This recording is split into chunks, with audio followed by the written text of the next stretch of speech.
Hey everybody, welcome back. I've had a nice break and I've got a couple of episodes coming up here for you. Today on the podcast, I have Mike Kadin. Mike is the founder and CEO of RedCircle, which is a media host, a platform that equips podcasters with strong tools to support their efforts to advance, make money, and gain attention. And what RedCircle does is it provides podcasters with the same tools as a lot of the major publishers out there like Libsyn. And their technology enables podcasters to compete on an even playing field. And when I talk about that, it's because they have dynamic ad insertion added to it. So to advance the audio advertising market for independent creators, Mike actually will combine in this interview his technical training and experience in the podcasting sector. So we're going to talk a little bit today about the future of podcasting and the podcasting industry in general, the benefits of creators for advertising on podcast, and he has some advice for our independent creators on how to make money. So without further ado, here is Mike. Hey Mike, thanks for joining me today. I'm really excited to talk to you about what you've been doing in the podcasting industry and especially about RedCircle and some of your new offerings. Yeah, thanks, Danny. Happy to be here. Cool. So I'm always interested in how people get involved in podcasting and how they got to this place where they've started a company or they co-founded a company. Bring us up to speed. Where did you start out? How did you encounter podcasting and what got you to this point?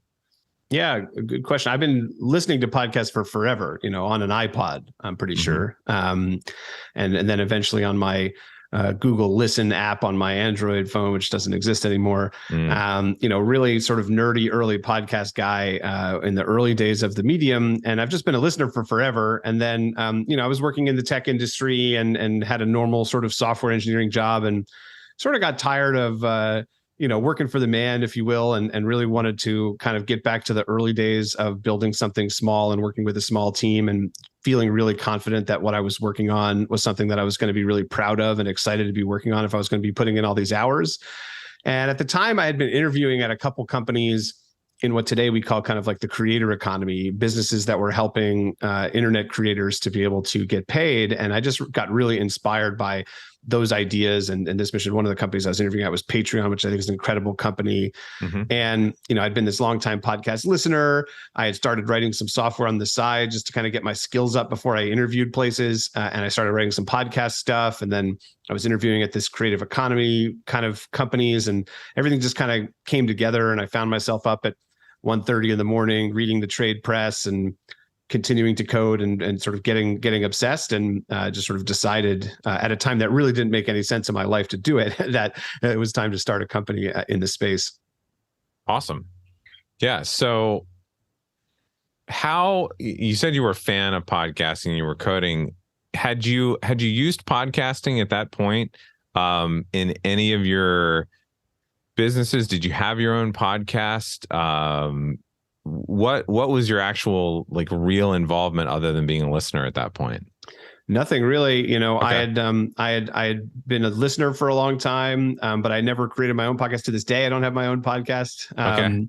I've probably been on enough podcasts so that I could have a 20 episode series, but I'm not a podcaster myself. Yeah. Had a couple of YouTube videos that found success. I used to be a high school teacher, so I taught some kids how to I made some videos to teach you how to make a graph in Excel that suddenly, made me $100 YouTube check. I'm rich now, but never been a podcaster myself, and really just started coding podcast hosting software on the side, because it seemed like a relatively simple scope project to build the basic, upload an episode and get some statistics, and that's how it began. Cool. So you were truly a fan of podcasts and really appreciated what they do. So just staying in that space of being a fan of podcasts, why do you think people really enjoy podcasts? What makes people gravitate towards the medium? Yeah, when I think about the original podcasts that got me hooked, I was listening to, Leo Laporte and all kinds of Twit stuff. And I've been listening to a comedy podcast for years called Yeah Dude, which monetizes on Patreon. And for years, I'd just been listening to podcasts like this, and they're so different, but they're all very unique to the kind of person I am. Oh Yeah Dude is just two guys sitting on the couch being goofy. I've always been interested in technology and its applications and the latest news around that. And, I think unlike a lot of other media, there's an opportunity to really carve out and find the niche of the sorts of people that you want to listen to every week. And in the case of Value Add Dude, I've been listening to those guys for 10 years plus. And so I think there's something really unique and special there that you can only find in a couple places where you can find the really small podcast, or, in the case of Twitter, obviously large, but the podcast that really aligns to your specific interest. And then, find the place and the habit in your life where these people are there for you every week, right? I've been listening to these same guys during my commute or in the gym or wherever else for years. And I think there's something special there. I've watched YouTubers for years. I was into Twitch for a minute. I read, blogs and things. I'm obsessed with Twitter, but in none of those other media where I'm able to consume content, do I have a multi-year daily or weekly habit where it's like, this is the thing that I want to have. There's something special about being in your ears that makes that happen. Yeah, definitely. So you're coding podcast hosting stuff on the side because, who does that? But, I've never been a coder or a programmer or anything like that, but my son is all into it, 10 years old. So you're doing that on the side for fun. You're thinking about things. You're interviewing with Patreon. I remember when Patreon really started, I guess what was that? 2010, 2011, or it's getting going. What led to RedCircle? How did RedCircle start? What was the story, kind of how that started and what you guys were trying to do in entering the space? Yeah. So, I've been starting to code this stuff on the side, and I just became increasingly obsessed. And, I'm reading Pod News, and I'm building dynamic insertion technology from scratch. And I'm getting job offers at real companies that I probably should have taken for economic security purpose, but just became increasingly obsessed. And then I had a conversation with my cousin, who told me that she had 5,000 listeners to her podcast. It was a podcast about summer camps and kind of reminiscing about your days. We're Jewish, so sort of going to these summer camps that a lot of Jewish people go to up in Maine in the summers in the Northeast. And, she told me that she's got 5,000 people listening, but that she wasn't able to sort of monetize it, even though that was her interest. And that was a big part of it for me as well. Because if you think about 5,000 people and how big a room or how big a theater or small, concert hall that many people could fill, if you can bring that many people's attention to bear weekly, and you're putting in hours and hours of work to generate content that people keep coming back to, the idea that you can't be rewarded for that level of artistic excellence to produce content that's that engaging that people keep coming back, the idea that there's no reward for that besides just the joy of podcasting just felt crazy to me, and that there was some inefficiencies in the market and some opportunity to help a bunch of independent creators get paid. My co-founder at RedCircle is a product manager that I had been working with at the company I was at before doing this. And the two of us, just sort of had lunch, and I was telling him about this idea and what I'd been working on. And sort of by the end of lunch, the two of us were pretty convinced that this is something that we wanted to do. We went out and started researching, the market size, and put together the materials, and went out and successfully raised a little bit of money. And that's really when we made it official. Of course, right around that time, I also had a child, so it was a pretty insane choice to do this at the same time. But company's 4 years old and he's 4 years old, so it's working well so far. Yeah. What you were saying about monetizing podcasts, and people have heard me talk on this show about how it seems lately, in the last year, everyone that comes to me saying, hey, I want to start a podcast, one of the first questions they ask is, how do I make money off of it or off it? And, I often say, pump the brakes, hang on. Right. That shouldn't be the initial goal of a podcast, because, I lay out the reality of, for the big advertisers, the ones you hear on all the shows that you like that, are really popular shows, you're going to need to be in that top 5% of all podcasts. You're going to need to have that 5,000 downloads per episode, every episode. You're going to need to get there before the MeUndies of the world, start calling. And I said, but, don't like lose hope, because if you have an audience that's focused on something, or you have a really focused topic of your show, there are advertisers that would want to get in front of those people, and there are ways to find and create those relationships. So I'm glad you provide a solution for that, because it is pretty expensive in some of the options to get the type of insertion of ads and easy insertion of ads that aren't baked in, that you can get with other providers, but they're just going to cost a little bit more. So yeah, I mean, there's definitely some money making or some money, costs associated with it, but there's also just kind of creating an environment that makes it economically feasible for the business doing the ad sales and the coordination and all the emails and spreadsheets and checks in the mail and things that have to go down on one of these ad deals. If you have 500 listeners, a $25 CPM deal is $12.50, gross, right? If there's people taking a vig, there's just not a lot of energy into it. So for us, it's not just the environment is needing to figure out how to make it make sense with the economics for the podcaster. Yeah. It's also just having, if you have an ad sales team, how do you make it possible for that team to close enough deals and make enough dollars to pay back for their salaries if they're only closing, $10 or $12 deals? And that solving that problem with technology is sort of the vision that we saw, as opposed to just a bunch of emails and spreadsheets of people. Yeah, and I'm glad you said that. I'm glad you brought that up, because the next thing I wanted to ask about, I mean, you mentioned it, like there's lots of options out there. There's lots of hosting companies. There's lots of ways to do buy ads, insert ads. There's different services.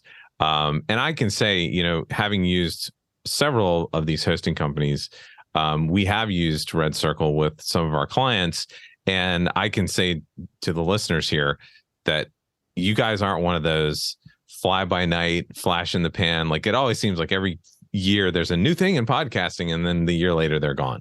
But you guys are around. Your system works. Your hosting works. It was easy to use. We never had any issues, errors, things not posting, publishing, all that sort of stuff. But maybe I want to give you the chance. Like you don't have to throw any other companies under the bus, but if someone's moving into the space, they're starting a podcast, maybe they already have a podcast on another hosting platform, why do they choose RedCircle over others? Yeah, I mean, you're right. There's I don't know how many, 40, 50 different podcast hosting companies out there. And there's probably a new one now that just started in the last 10 seconds, right? Right. Because, and this is the truth, I think just being able to upload episodes and edit a show description and giving you some simple analytics, this is not rocket science in 2022. This is something that a relatively junior software engineer can create. Now, adding all the bells and whistles and making it sophisticated and making it easy to use, like these are complicated. I don't mean to undercut the work that people are doing, but a simple podcast hosting thing is a freshman year computer science project over a semester. So it's not the biggest achievement. It's what bells and whistles hosting companies decide to add on to the software that makes one of them different than the other. I'll give you a good example. So Captivate is a really nice product. Podcast hosting, a little more expensively priced than RedCircle, but has like a whole Calendly guest booking integration thing built into the software. That's super cool. It's not the kind of customer that we're chasing. But if that's your thing, if you're like constantly bringing on guests and that's a big burden for you and you want to build a system that automates that, like that's a great choice, right? What RedCircle does in our set of bells and whistles that's unique in the market, and we're very, very focused on monetization, both with listener payments, which we have a whole sort of Patreon-like listener payments product that's built into your hosting, which has some advantages to being right there. You only have to upload your content in one place. You get your analytics for your exclusive episodes right next to your regular ones. So we have that. And then we have an advertising platform that is both host-read and programmatic ads built into your hosting. And we bring all those things together into one piece. And so, sure, we all have the same stuff. We can all, upload episodes. We can all tell you how many downloads you got last week or on an episode from 3 months ago. But what we do that's really unique is provide a host-read demand for shows that are even sometimes as small as 500 downloads per episode. Awesome. So let's continue talking about monetization here and advertising. And on your platform and other places, how have you seen this, especially on RedCircle, work for your average podcaster? And what advice do you have for podcasters who come to your platform and want to make money off of their podcast? Yeah, I mean, I will reiterate what you said earlier, which is like, it shouldn't be your first goal. Right. You know, the first thing you need to do is produce really high quality content that creates a really engaged audience. If you don't have those things, sure, like maybe you can book an advertiser, that's possible. But if you don't have good performance because your audience really cares what you have to say, that advertiser isn't coming back. And because they're not going to get, you know, a bunch of purchases on the other end that shows them that the ad is working. And so the first thing you need to do is just have an audience that's coming back and that wants to listen to you, because until you have that, it's not going to be successful no matter what technology you use. And a lot of people focus in on the tools. You see it sometimes, people obsessing over what microphone, you know, but instead let's start with like, what's it take to produce the content that people want to come back to? Yeah. And where they're really listening. But in terms of monetization, you know, there are just a ton of ways to do it. We have some folks that all they do is programmatic. They don't want to worry about Hoster. They don't want to read any ads. They're going to make a little bit less money that way, but they don't have to do any work. It's just kind of turnkey. You turn it on, the advertisers do their thing. With RedCircle, you can control what categories of ads you're comfortable with or uncomfortable with programmatically, and, you know, even specific advertisers if you write into our support team. So like, you know, some level of control, but not complete control. Then we have folks that are the opposite. They don't want any ads that they've never heard of before playing on a particular podcast episode of theirs. So they only want to do host reads. And those are the most lucrative, right? You're getting 25, sometimes $30, $35 CPMs if your show's in high demand on RedCircle, sometimes less if you want to generate interest from advertisers for the first time. And, you know, with a platform like us, you just get an email that says, hey, here's a deal at RedCircle's ad team closed for you. It's $250 if you read this and upload it to RedCircle. And that's all the work that you have to do. The most monetized podcasts with ads are doing both of those two things. And with RedCircle, the ad inventory is sort of managed automatically. If you have host read deals, they'll take precedence, and then we'll fill in whatever's left with programmatic. That's all that said. When we look at shows on RedCircle, and we look at what we call RPM, it's like revenue per 1,000 downloads. The shows with the highest RPM on the platform are small and mid-sized shows that use our listener payment solution. So the most monetized shows for their audience size are the folks that are really have got a small audience that's really, really listening and really engaged. It's not quite big enough to make a lot of money with advertising, but if you can convince 100 people to pay you $5 a month, you know, out of a 500 person audience, there's a lot of money to be made for an audience of that size. So that's kind of the layout that how we see it. Lots of mix and match and ways to do it. You know, paywalls that get you ad free, paywalls that get you bonus episodes, paywalls that get you early episodes, ad mixes with programmatic, not programmatic. Lots of ways to do it depending on your comfort, your audience, and how much time and energy you have to put into the monetization aspect of the show. Yeah. I like that flexibility because, like you're saying, and we've talked about, you know, 90% of podcasters don't have those huge audiences. And so being able to go to their audience and provide opportunities to support the show that makes sense are really important. I mean, I think that's why, you know, sites like Patreon and membership sites and other options have done so well. And I like, especially now that hosts like RedCircle are providing those opportunities all in one. And from what I hear from you, and maybe it's the coding background and all this sort of stuff, it sounds like you guys are always thinking and tweaking and adding and perfecting and massaging your system to support what your users want. What are you guys working on now? What is coming?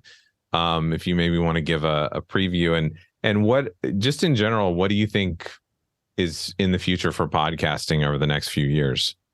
Yeah, absolutely. So one of the things we just released, let me explain that, you know, for a long time, we've been very focused on enabling podcasters to be able to make money through RedCircle, right? Our business model was we take a cut of the ad revenue that we help you generate, And otherwise RedCircle is free.